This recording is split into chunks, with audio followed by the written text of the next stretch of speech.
अस्सलाम वालेकुम। हसन बिन सबा की ज़मीनी जन्नत और फ़िदाई कातिल पार्ट 2। मार्को पोलो की कारस्तानी।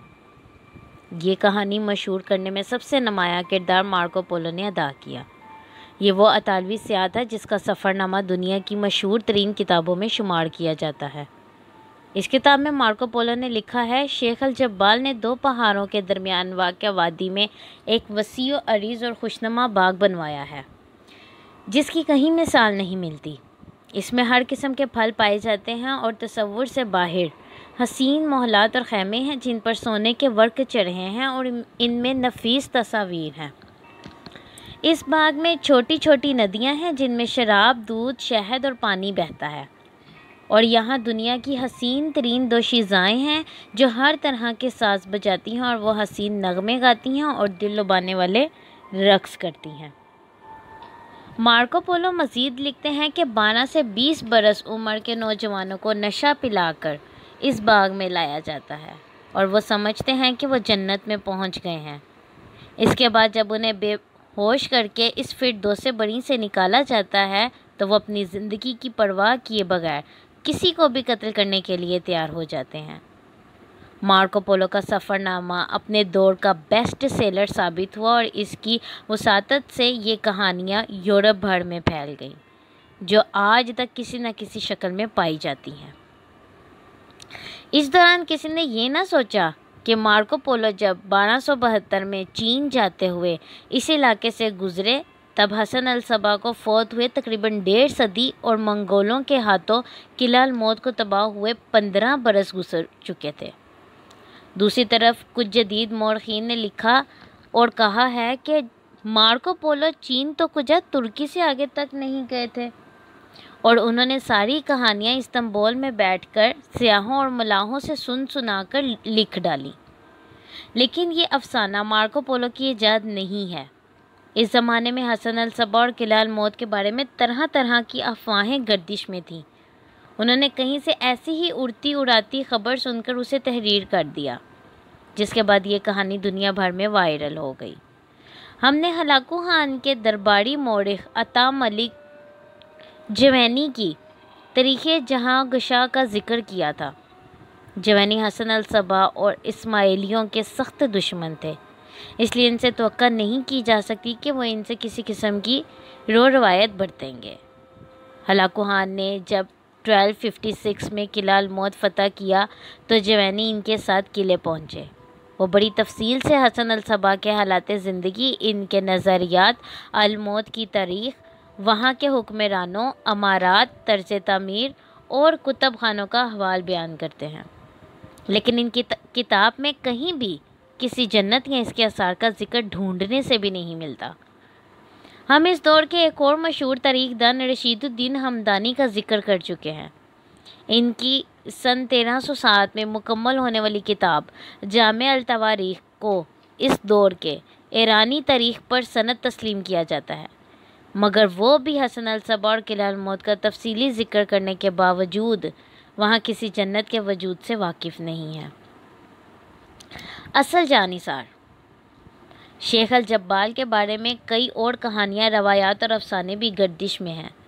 इनमें से एक ये है कि एक दिन किसी मुल्क का सफ़ीर अल मौत आया हुआ था और इसने अपने हुक्मरान की कील कांटे से लेस फ़ौजों की हैबत के बारे में डींगे मारना शुरू कर दी।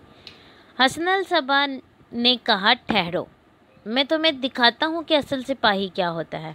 वो उसी वक्त सफ़ीर को किले की छत पर लेकर वहाँ तैनात 2 मुहाफ़िज़ों में से एक से कहा कि छत से कूद जाओ और दूसरे को हुक्म दिया, अपना खंजर निकाल कर अपने दिल में पेवस्त कर दो। कहा जाता है कि जब एक मुहाफ़िज़ बिला चूचरा किले की बुलंद फसील से कूद गया और दूसरे ने खंजर अपने सीने में घोंप दिया तो सफ़ीर पर वही हैबत तारी हो गई जो इसने अपनी ज़बरदस्त फ़ौज के ज़िक्र से हसन पर तारी करना चाहिए थी। चर्च के नशे में धुत। यह भी मशहूर है कि अंग्रेज़ी का लफ्ज़ असैसिन यानी अहम शख्सियात का कातिल भी हसन अल सबा ही के इस दौर की पैदावार है, क्योंकि वो और बाद में आने वाले इनके जानशीं फ़िदाइयों को हशीश यानी चर्च के नशे में धुत करवा कर कातिलाना मुहिमात पर भेजा करते थे।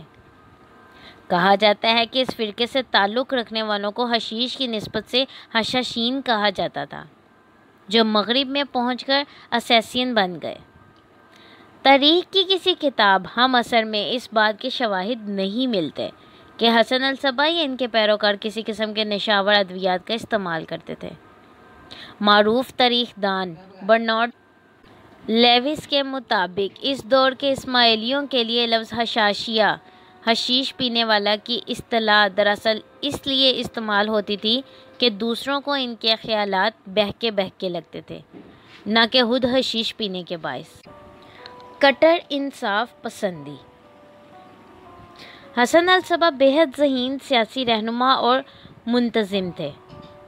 ان کے سیاسی و نظریاتی مقاصد کے حصول کے لیے نظریہ بھی درکار تھا اور اس پر عمل پیرا ہونے کے لیے تنظیم بھی۔ انہوں نے یہ دونوں کام کر دکھائے۔ ان کی کٹر انصاف پسندی کی مثال یہ پیش کی جاتی ہے کہ جب قانون کا معاملہ آیا تو انہوں نے اپنے دونوں بیٹوں کو بھی نہیں بخشا، ایک کو شراب پینے کی پاداش میں اور دوسرے کو قتل کے جرم میں مروا دیا۔ حسن الصبا کا انتقال 12 جون 1124 کو ہوا۔ چونکہ ان کی نرینہ اولاد زندہ نہیں بچی تھی، اس لیے انہوں نے اپنی زندگی ہی میں اپنے ایک وفادار دائی کیا بزرگ امید کو اپنے جانشین مقرر کر دیا تھا، جنہوں نے ایک عرصہ کے لال موت پر حکومت کی۔ یہ سلسلہ 1256 تک چلتا رہا۔ وقت یہ کہ منگول حکمران ہلاکو خان نے الموت کو فتح کر کے اس نظاری اسماعیلی ریاست کا خاتمہ کر ڈالا۔ حسن الصبا کی زندگی اس لحاظ سے بہت دلچسپ ہے کہ اس پر طرح طرح کے افسانوں کی دبیز دھند چھائی ہوئی ہے، جس میں ان کی اصل شخصیت کہیں گم ہو کر رہ گئی ہے۔ زمانے کی یہ ستم ظریفی بھی دیکھیے کہ اس نے ان کا اصل نام بھی بدل کر حسن بن صبا مشہور ہو گیا، حالانکہ ان کے والد کا نام صبا نہیں بلکہ علی تھا۔ تاہم اساطیری دھند کے پردے چاک کر کے دیکھا جائے تو ایک ایسے شخص کی تصویر سامنے آتی ہے جو صاحب میدان بھی تھا اور صاحب کتاب بھی، جنہوں نے نہ صرف زبردست عسکری و سیاسی بصیرت کا مظاہرہ کیا بلکہ علمی و عقلی میدان میں بھی ان کا شمار اپنے دور کے اہم دانشوروں میں ہوتا ہے۔ اس کا اعتراف ان کے بدترین مخالفین نے بھی کیا ہے۔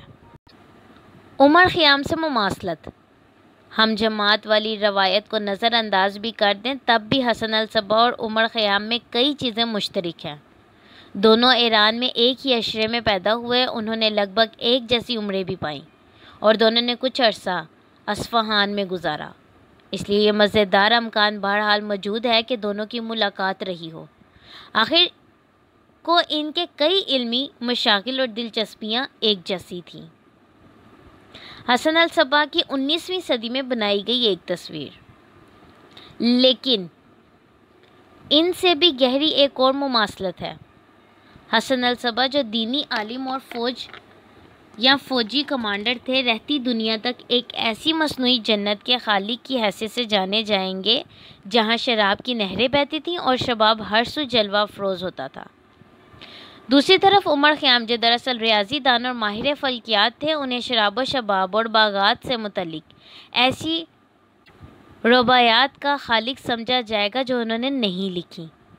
ایرانی محقق صادق ہدایت کی تحقیق کے مطابق خیام سے منسوب سینکڑوں رباعیوں میں سے صرف 8 یا 10 ایسی ہیں جن کے بارے میں وثوق سے کہا جا سکتا ہے کہ وہ خیام کے قلم سے نکلی ہیں، باقی اللہ خیر صلاح۔